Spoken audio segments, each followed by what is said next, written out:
Hello friends, स्वागत है आप सभी का आपके अपने यूट्यूब चैनल लर्निंग नीट पर। और जैसा कि आपको पता है कि शाम के 5 बजे की क्लास हमारी जो है काफ़ी दिनों से कंटिन्यू है।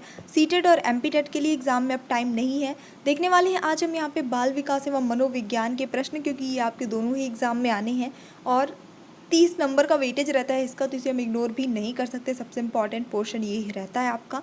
चलिए स्टार्ट करेंगे। जितने भी लोग जुड़ चुके हैं ये सभी को गुड इवनिंग।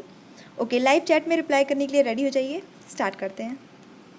तो आज का जो पहला प्रश्न है, एक शिक्षक के लिए निम्नलिखित में से कौन सी सर्वाधिक प्रभावी विधि हो सकती है जो उनकी इस अपेक्षा को पूरी कर सके कि वंचित विद्यार्थी भी अपनी भागीदारी में सफल हों। उनकी सफलता के लिए उसके अंदर क्षमता के प्रति विश्वास भावना को अभिव्यक्त करना, पढ़ाई के विषयों में रुचि को विकसित करना, उन्हें अपने लक्ष्य को प्राप्त करने के लिए अन्य बच्चों के साथ तुलना करना, इस बात पर बल देना कि आपकी उनसे अधिक उम्मीदें हैं।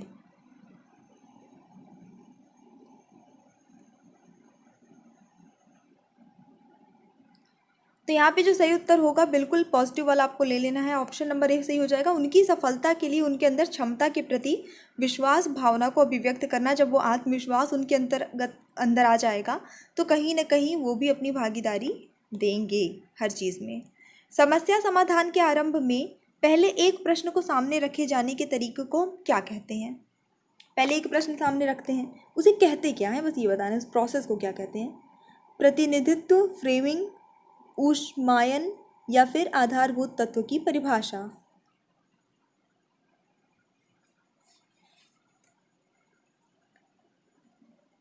चलिए देख लेते हैं। यहाँ पे जो सही उत्तर होता है वो होता है फ्रेमिंग। पहले एक प्रश्न को सामने रखा जाता है और फिर उसी प्रश्न के आधार पे सारी चीज़ें होती हैं, उससे समस्या का पता लगाया जाता है। बाकी सारी प्रोसेस जो होती है वो फ्रेमिंग के बाद ही होंगी। तो सबसे पहले जो एक प्रश्न सामने रखते हैं उस प्रश्न को हम नॉर्मल वैसे बोलते हैं ना कि पहले एक प्रश्न रखते हैं फिर ये करते हैं वो करते हैं, ऐसा नहीं। उसको एक प्रॉपरली एक उसका टेक्निकल टर्म है फ्रेमिंग, याद रखना है।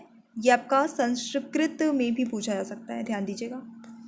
अंतर्दर्शी आकस्मिक या व्यक्तिगत सोच को क्या कहते हैं?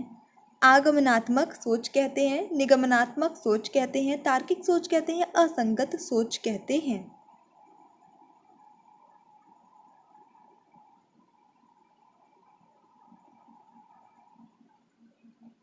तो देखिए क्या होता है कि कभी कभी कई बार किसी भी परिस्थिति में अचानक से हमारी कुछ सोच उत्पन्न हो जाती है ना, अचानक से दिमाग में कुछ आ जाता है।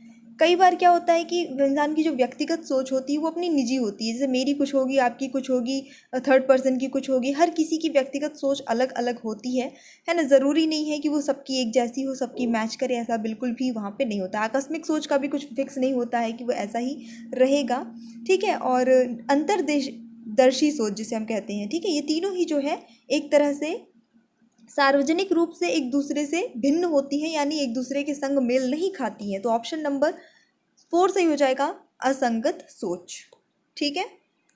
यानी कि जो एक दूसरे के साथ संगत नहीं खाती हैं वही होती है आपकी।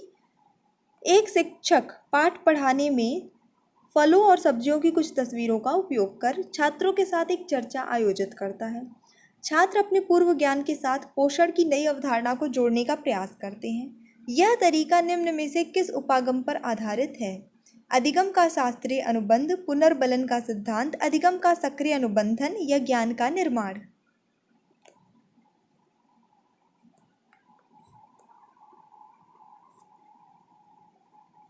और इस प्रश्न के लिए जो सही उत्तर होता है आपका वो हो जाता है ज्ञान का निर्माण करते हैं। तो ये सही उत्तर आपका हो जाएगा। अगला प्रश्न देखेंगे। मानकीकृत जांच परीक्षाओं के फायदेमंद होने पर तर्क दिया जा सकता है क्योंकि क्यों तर्क दिया जा सकता है मानकीकृत जांच परीक्षाओं के फायदे की? यह प्रतिभाशाली और उच्च बौद्धिक स्तर वाले व्यक्तियों को उनका स्थान दिलाने में सहायता करता है। मानकीकृत जांच परीक्षा और शैक्षिक प्रदर्शन के बीच श्रेष्ठ सह संबंध है। वे भविष्य में पेशे में सफलता की भविष्यवाणी करते हैं, या वे दाखिला अधिकारी के निर्णयों की अपेक्षा अधिक निष्पक्ष और यथार्थवादी होते हैं।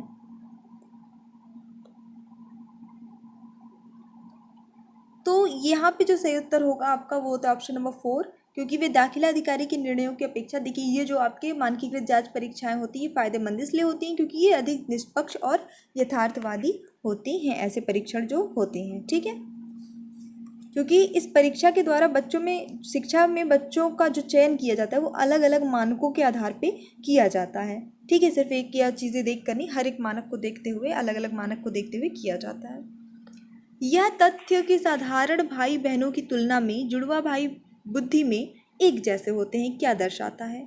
समान आनुवंशिक कारक, समान वातावरणीय कारक, वंशानुक्रम के प्रभाव को, या इनमें से कोई नहीं।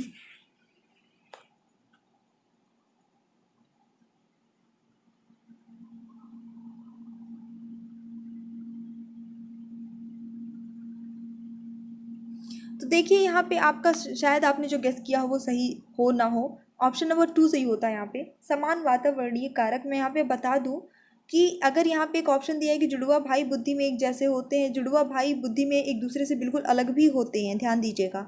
ठीक है, और व्यवहारवादी बाल मनोवैज्ञानिक को जितने भी रहे हैं, ठीक है, व्यवहारवादी जिन्होंने फोकस किया, उन्होंने क्या फोकस किया है कि वंशानुक्रम से ज़्यादा वातावरण इंपॉर्टेंट होता है। तो ऐसा नहीं है कि कोई भाई बहन एक जैसे हैं या एक ही माता पिता से हैं या फिर जुड़वा हैं तो उनकी बुद्धि जो है वो एक जैसी होगी, बल्कि वातावरण अगर एक जैसी है तो उसका रीज़न होता है वह समान वातावरणीय कारक। एक जैसे वातावरण, एक जैसा माहौल, एक ही जैसी हर एक चीज़ उनको एक जैसी प्रदान की गई, इसलिए शायद उनकी बुद्धि जो है वो एक जैसे है। ठीक है, तो वातावरणीय कारक को ध्यान दीजिएगा, व्यवहारवादियों ने ज़्यादा इंपॉर्टेंट दिया है, इसलिए ये तर्क आपका ऑप्शन नंबर 2 के साथ जाता है। अंतर्भूत अभिप्रेरणा घटित होती है जब, कब घटित होती है? आभार या अनुमोदन कारक हो, किसी के व्यवहार के लिए प्रत्यक्ष बाह्य पुरस्कार न हो, व्यवहार को नियंत्रित करने वाले प्रत्यक्ष बाह्य कारक हो, बाह्य अभिप्रेरणा भी अधिक हो।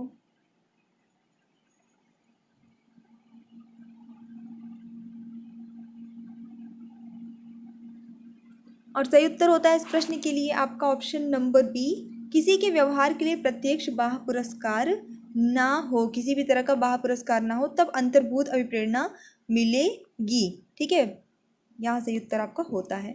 बालक के समाजीकरण का उद्देश्य क्या होता है? एक सामाजिक समूह के प्रतिमानों को विकसित करना, व्यक्तिगत सामाजिक समायोजन में वृद्धि करना, समूह मानकों को ग्रहणशील बनाना, या बालक की अभिवृत्ति पसंदों तथा विश्वासों का विकास करना।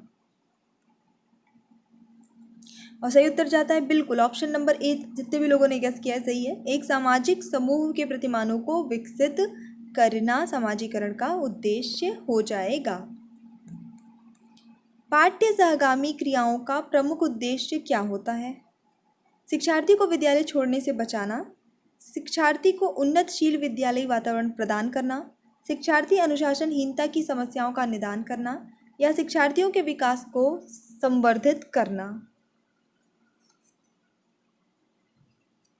तो यहाँ पे पॉजिटिव वाले को ही आपको लेना है। यहाँ पे सिर्फ स्कूल छोड़ने से बचाने के लिए हम नहीं यूज़ करते हैं, सिर्फ अनुशासनहीनता का निदान करने के लिए हम नहीं करते हैं। हाँ, उन्नतशील विद्यालयी वातावरण प्रदान करते हैं, करना हम तो हम कर ही रहे हैं, लेकिन मेन हमारा उद्देश्य हमेशा बच्चे की प्रोग्रेस से होता है। ठीक है, स्कूल का या इधर उधर का कुछ भी हमारा एम एक टीचर का नहीं होना चाहिए।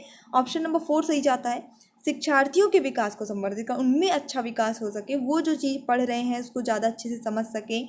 ठीक है, सभी इंद्रियों का यूज़ हो उसमें, ये एक जो है बहुत इम्पॉर्टेंट रीज़न हो जाता है। ठीक है, जो भी वो पढ़ें खेलें, जो भी एक्टिविटीज़ है वो उससे उनका विकास हो हर तरह से।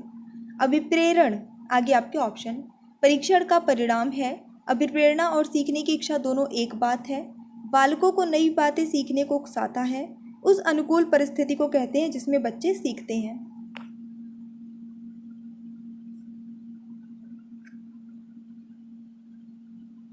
और उत्तर सही होता है इस प्रश्न के लिए आपका ऑप्शन नंबर सी, बालकों को नई बात सीखने को उकसाता है, अब अधिगम करने को अभिप्रेरित करता है।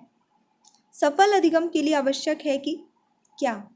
शिक्षक बीच बीच में शिक्षार्थियों का मनोरंजन भी करता रहे, शिक्षार्थियों के मानसिक स्तर एवं रुचि को ध्यान में रख के उन्हें पढ़ाया जाए, शिक्षक को अपने विषय पर पूर्ण अधिकार हो, धनी परिवार के शिक्षार्थी हुए तो अलग कक्षा कक्ष की व्यवस्था की जाए।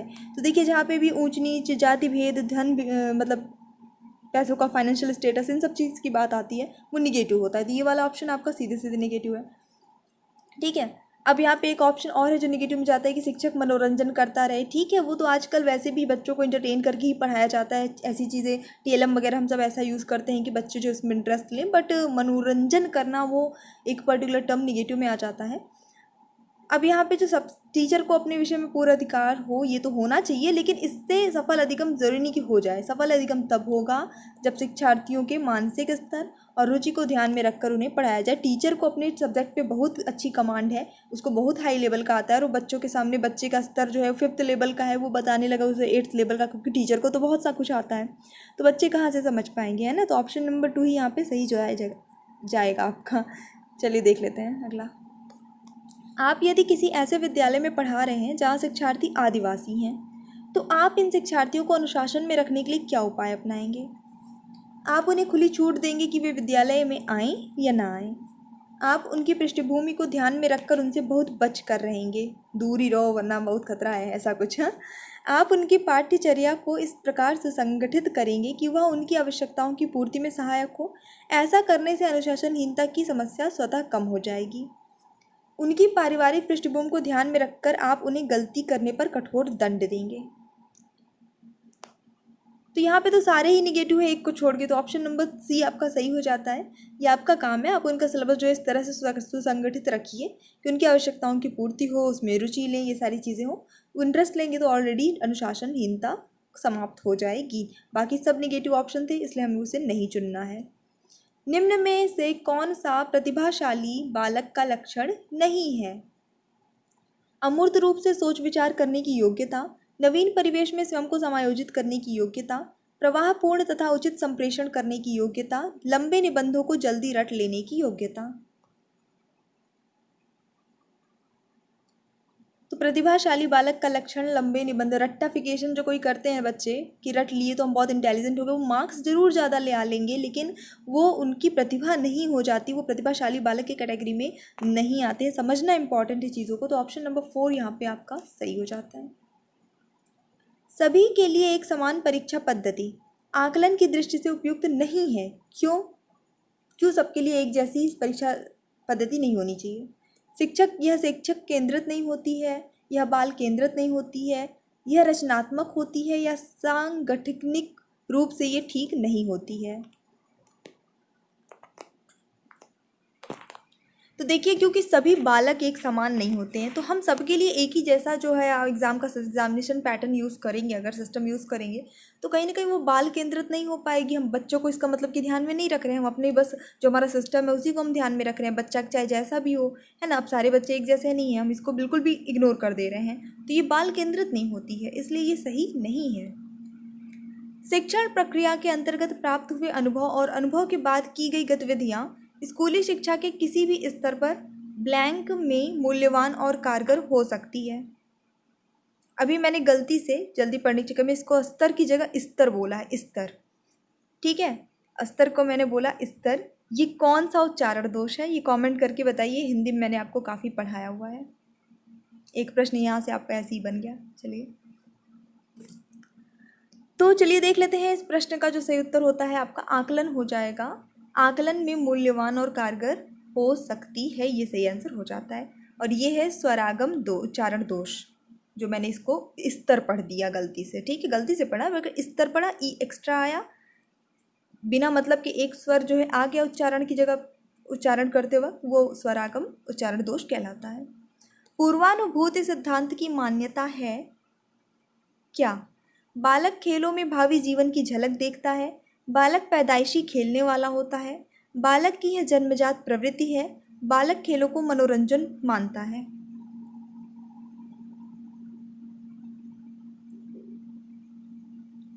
तो यहाँ पे जो सही उत्तर होता है आपका वो हो जाता है ऑप्शन नंबर ए, बालक खेलों में भावी जीवन की झलक देखता है। इसका बहुत ही मैं अच्छा सा आपको एग्जांपल देती हूँ। आपने देखा होगा अक्सर बच्चे क्या खेलते हैं, किचन सेट वगैरह से खेलते हैं, या घर घर खेलते हैं, घर बना लेंगे, ठीक है, उसमें अपना रोल भी वो डिसाइड कर लेते हैं कि मैं पापा बन जाऊँ, मैं मम्मी बन जाऊँ, मैं खाना बना रही हूँ, ठीक है, मैं घर की सफाई कर रहा हूँ, ठीक है, इस तरह से वो खेलते हैं। गुड्डी गुड़िया का खेल खेलते हैं, डॉक्टर डॉक्टर खेलते हैं, तो यानी इस तरह से क्या करते हैं वो अपने भावी जीवन की, क्योंकि उसमें झलक देते हैं, वो रोल प्ले कर रहे होते हैं। तो ये इसका एक बेस्ट एग्जांपल है इस तरह के खेल, और आप सबने भी बचपन में शायद खेला ही हो, पहले मोबाइल नहीं हुआ करता था क्योंकि। तो निम्नलिखित में से कौन बालक की कौन सी प्रवृत्ति उन्हें खेल खेलने में प्रवृत्त करती है? बाल चपलता, बाल सुलभता, बालकों की स्वाभाविक प्रवृत्ति, बालकों की प्रेरणाएं।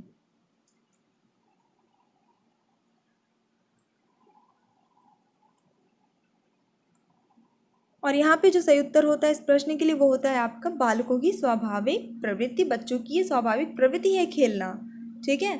और यही उन्हें खेल खेल के, बच्चा छोटे का ही जितना भी छोटा रहे उसे खेलना पसंद होता है, क्योंकि उसके लिए स्वाभाविक प्रवृत्ति पाई जाती है बालकों में खेलने की, ठीक है।